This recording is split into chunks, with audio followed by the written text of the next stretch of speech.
Hey there, my little friends from the light and the dark. It's me, again alongside all my monsters, welcoming you back to another cosmic ride through Filomania, where today, yup, you guessed it, we're unboxing a brand new package that just landed this week, fresh from the United States. This time, it comes from none other than Urban EDC, a collector's haven known for curating high-end adult toys, but not that kind.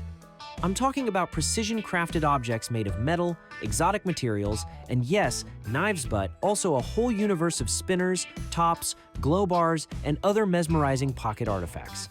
So yeah, if you're into quality craftsmanship, limited runs, and gear that feels more like art than tool, you might want to check them out. Today's box? A special drop-limited production, collector grade. I'm talking about the Urban EDC F5.5. Let's see. Yep, this one right here. According to the label, we've got the polished Zirconium version with a matching polished black backspacer. Oh-hand the blade steel? Good old MagnaCut. You know what that means. Performance, corrosion resistance, and edge retention for days. The F5.5 has already made a name for itself in the knife world, and that's no surprise this thing was designed by none other than Jesper Voxnaes. Yeah, that Voxnaes. I'll go ahead and put that up in the subtitles so you can see it spelled out properly. The name sounds, I don't know, kinda Dutch, right? Somewhere from the Netherlands, maybe? But anyway, this edition right here immediately caught my eye. The packaging is seriously gorgeous. Super clean presentation, magnetic closure, and all. Let's take a look inside. And nope, just the knife. Wait, is there anything under here? Sometimes they include a little manual or info card. Nope. Nothing but the knife itself. Still right wave, it says. Ride the wave. That's the vibe. UrbanEDC.com, if you're curious about their store. All right, now let's talk about the knife. This is my very first time holding it, and right off the bat, wow. You guys see this? The handle scales are made of zirconium material known for its luminous, almost glowing finish. It's not just beautiful, though zirconium is widely used in the medical field, especially in surgical tools and precision instruments, because of its extreme resistance to contamination and corrosion. It's also quite hard, maybe just a notch below titanium and steel in terms of hardness, but still more than tough enough for knife handles. And that's honestly what pulled me in with this particular model. You can actually see the grained natural lines and streaks running through it. It's subtle, but man, it's stunning. Not sure if you guys can see it clearly on camera, but yeah, at first glance, this thing looks awesome. And it's got some weight to it too. Definitely solid in the hand. Here's the blade wow. It looks like it's got a DLC Finisha dark coating over the MagnaCut steel. It's not a full-on mirror polish though. You can see there's a bit of a satin vibe mixed in. I'm not entirely sure what finishing technique they used here, but man, that shine is something else. Really elegant subtle, but sharp. Now take a look here. The liner lock is actually hidden inside the scales. You see that? Instead of having a cutout on the outside like a traditional frame lock, the liner here is tucked in discreetly. That gives the scales a clean, uninterrupted look, no visible grooves or gaps on the outside. So this right here, this little stripes, the actual liner lock, that's what secures the blade when it's open. Very refined design. Also, notice the blade doesn't have a thumb stud or a flipper tab instead. It has this elongated cutout or groove that lets you open it using either a spidey flick or your thumb, whichever you prefer.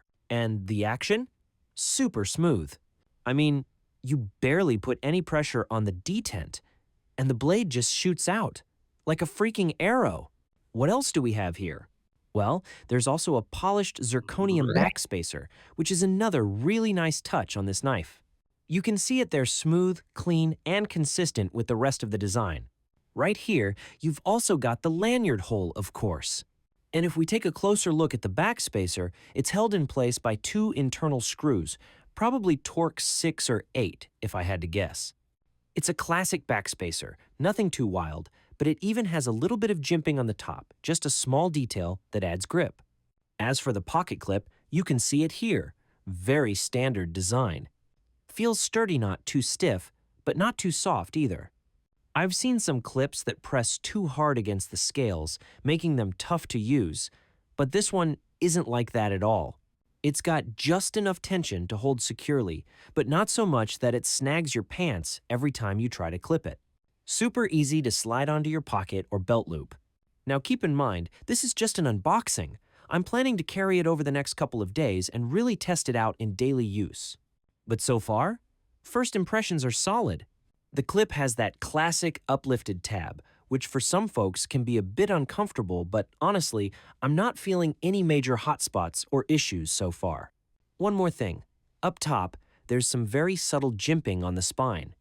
It doesn't start way down at the base of the blade, it actually encourages you to move your index finger up into the choil area right here for better leverage and control. When you grip it in that position, your thumb naturally rests right up here on the spine, exactly where the jimping is. Not behind it, right on it. So clearly, the knife is designed with that grip in mind. Now the other standard grip would be more like this thumb back here. And up front, your index finger can rest right inside this cutout near the liner lock, which also gives you easy access to disengage the blade. The thumb lands in a smoother area of the spinino jimping, so it's more of a relaxed grip. This is, without a doubt, a collector's knife. A piece you admire, observe, appreciate. But yes, of course I'm going to use it. Now, if you want to go into a more aggressive stance for tougher cuts or higher control, you can switch to this grip right here. And this blade. Let me double check. Yeah, it's clearly a drop point. As I mentioned earlier, the steel is MagnaCut, and its hardness sits somewhere around 62 to 64 HRC. That's Rockwell Hardness Scale C, for those of you who like the numbers. It's basically one of the most advanced steels in modern knife making, super tough, highly corrosion resistant, and with excellent edge retention. So yeah, we're talking premium stuff. What else? Oh yes, that blade profile. Definitely a drop point. But let me give it one last look just to be sure. So yeah, initially I called it a drop point, right? But actually, looking closer, it's not. A drop point usually has a more noticeable slope from the spine down to the tip, and here, the cutting edge is almost straight. Not completely flat, there's a slight upward curve, but it's nothing like a kitchen knife, where the edge is parallel to the flat surface of a cutting board. This profile right here, it's actually called a sheep's foot blade.